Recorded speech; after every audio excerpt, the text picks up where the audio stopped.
Hi, everyone. I'm Kimberly DePersia. I'm the artistic director of All the Line Studio and Incubator. And we have our Next Step Screenplay Series on July 23rd. It's upcoming.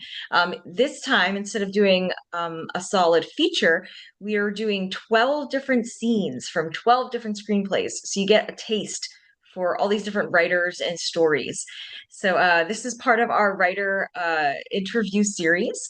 And today I have Alan Liu, who's seen The Conflict at the Elevator, will be part of the Next Step Screenplay Series. So, hi, Alan. Thank you so much for Hi, joining us.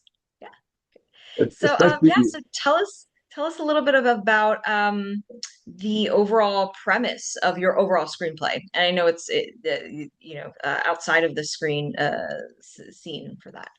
Yeah. Okay, it's a scene kind of towards the end of my feature screenplay double feature, and so the premise is a college graduate is is is at an outdoor park with his friends, and they're having a movie night, and he he's sort of looking for a job when an offer falls to him from his estranged dad, who comes to him with a quirky, peculiar offer where he's tasked to watch two movies a night for a month while championing a script from from the slush pile.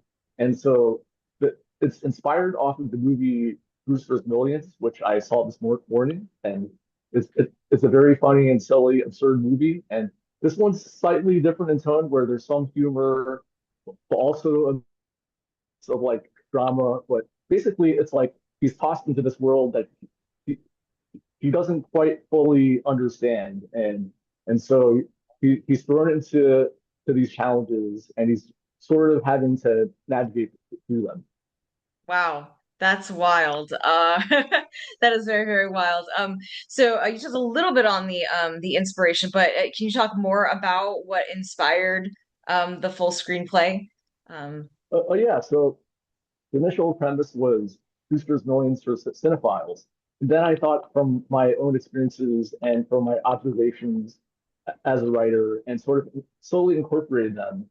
And it just sort of progressed into like how someone his age might end up like in that world and navigating if they were on that path. And so and so it incorporates some of that where there's some elements where it possibly they lean into the too much too soon, and so as the challenge progresses, he's it slowly starts to wear on him, and then he meets the board members, and he ends up finding a new series of conflicts that he didn't quite expect. mhm. Yeah, yeah, that's wild. Just the whole idea of having to watch like these two movies and you definitely have this absurdist vibe to it. I mean, just from Yeah, just there's which the audience will get. yeah. There is absurdity in there, and I really like that layer. As far as the scene that they'll be seeing, can you give anything the audience should know before they watch these scenes? Anything that would help them kind of understand a little bit more of the context or overall story before they see this scene between these characters? Oh yeah. So Leo was invited to the boardroom by his dad, and they're discussing this like a couple of scripts. One is the script that Leo really liked called The Wayward Landing, and they're discussing it, and it kind of doesn't go the way he wanted. And the next script that they discuss is like an IP sequel script that the executives feel financially would make sense, and but Leo and the executives don't see eye to eye, and so when the committee meeting ends, he feels he feels blindsided, and so Sterling and Leo have this confrontation, and it's the culmination of basically what happened at the committee meeting, and so both of them are kind of a little bit frustrated with each other because they're at the polar opposite ends of what just happened in that meeting.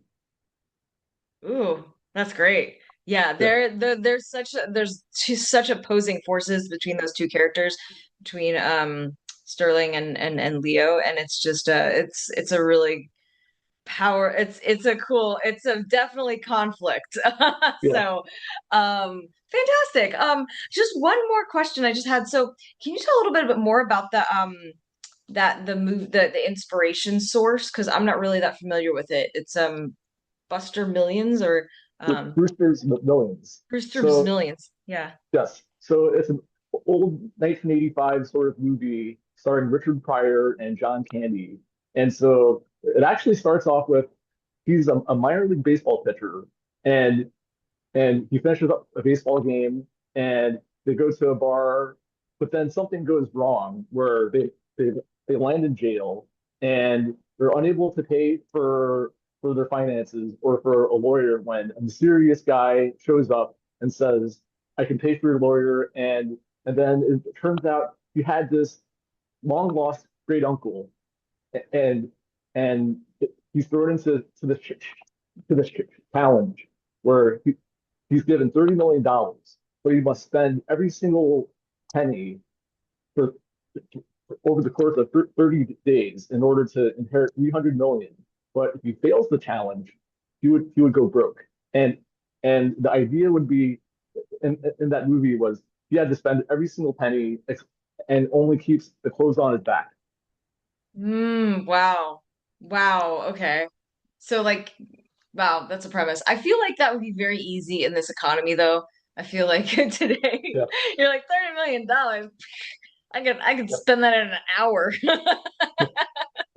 So, but very cool. Well, thank yeah, you so much, Alan, for joining us. yeah, I know I'm intrigued already, even though I know the script, but I know the audience will be very intrigued to see what this conflict at the elevator brings for them. So, thank you so yeah, much for joining absolutely. us. Yeah, great. And July 23rd for those that are joining in at Aloma Cinema Grill. Hope to see you there. Yeah. Thank you. Thanks.